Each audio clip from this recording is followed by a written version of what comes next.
And you know, I knew that everything that I was going through, I put myself through that shit. One moment that recently happened in June.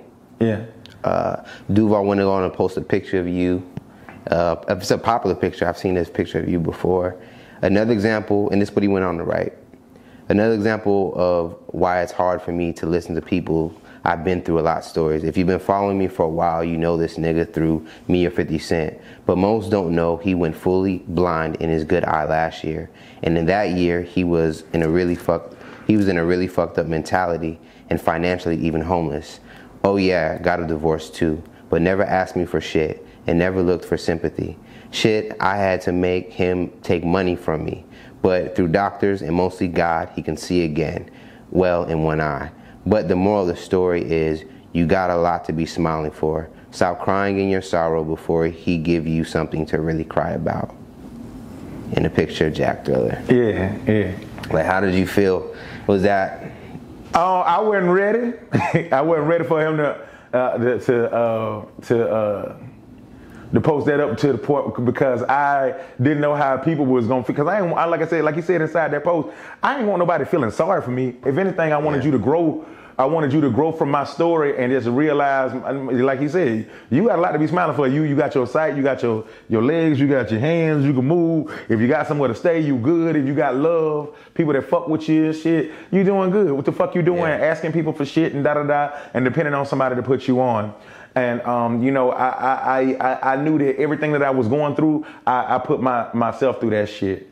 Yeah. And I had to figure it out. Just what do you think that is? Shit. What do you think is? What's the habit that you think gets you into some shit? Is it a certain way you move? Is it being too kind of a person? Is it too giving? I never did do the business part. I had always focused on the show, but I didn't focus on the business. I would get money and I would throw it back into my craft, but not into a structured way. Infrastructure and the structured way. I was just doing it bootleg as fuck. You know what I'm saying? Pretty much, I just didn't have the business together. I knew what I wanted to be.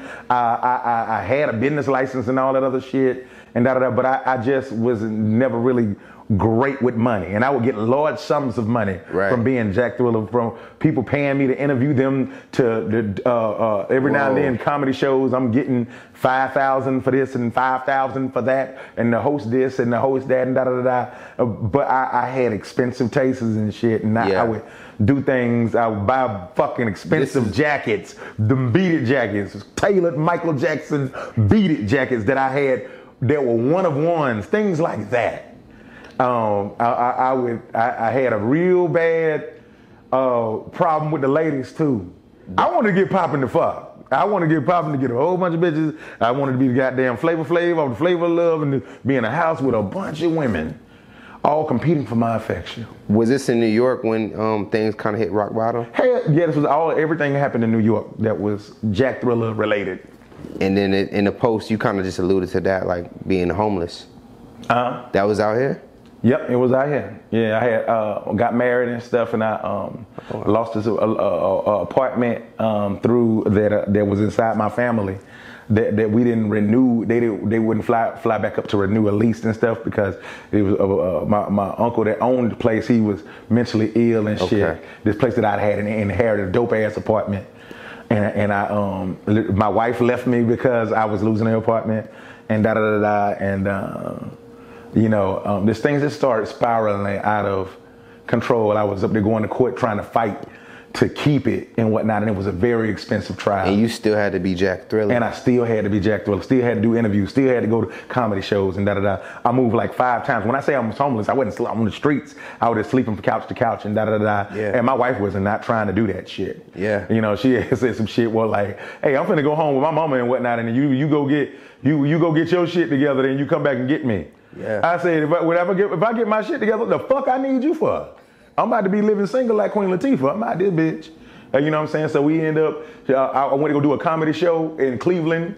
I came home and this bitch had took all her shit and left me. Like a movie? Man, like the last episode of Fresh Prince of Bel-Air when he walking in and all the furniture gone and shit like that. Like, what the fuck? I guess it's really over. And And when you see all that stuff happening at once, Yeah. what are you telling yourself mentally? Are you panicking, or are you like, some people got a spiritual aspect when shit is like the storm is there, that's when the good stuff is coming. What was really happening with you? I felt betrayed. I felt abandoned. I felt alone. I felt like a goddamn fool. I felt at peace, because then you find out who your real friends is, and I thought that my new best friend that I just got married, we was, gonna always be there, and she wasn't there. Yeah, there was no ever like signs and like, yo. It was a bunch of signs. I just wanted to see what I wanted to see, and whatnot. I would ignore them, and my whole thing when it came to women and whatnot, I felt like I could train them to be right for me. You know what I'm saying? I dated a lot of women that needed to be saved, because they was in love with the idea of being with Jack Thriller, the buddy dude that worked for 50 Cent and da-da-da. Yeah. And they wasn't fucking with Ferrani Pride, which is what my real name is. Real name is what? Ferrani Pride. Ferrani Pride? Yeah, yeah. That's a performance name in itself. Hey man, I perform in real life as Ferrani Pride. Okay. And when they say cut, I'm Ferrani Pride again. And she didn't connect with that, you think? No. She wanted to be famous her goddamn self, and it just was all wrong, all bad. When that went left, how does it change your aspect now moving forward in marriage and relationships? I'm still on the. I'm not. If I got married again, and this what 50 told me. This was his advice about it. See, your problem is you be trying to train people and shit and da-da-da. You can't train nobody to be right for you. You have to meet somebody that's on your level, and or somebody that can help your business out. Yeah. You know what I'm saying? You need to be with like a lawyer or somebody to help you get your business together. And da-da-da. You probably bring a fun side out of that woman. Exactly. Yeah. And I was just going with the chicks that knew who I was. Right. And they had a look about themselves. Yeah, they fans. I'm up here fucking fans and dating fans. And that shit's stupid. You're supposed to, if you go do that shit, fellas or women, because y'all have the same problems we got.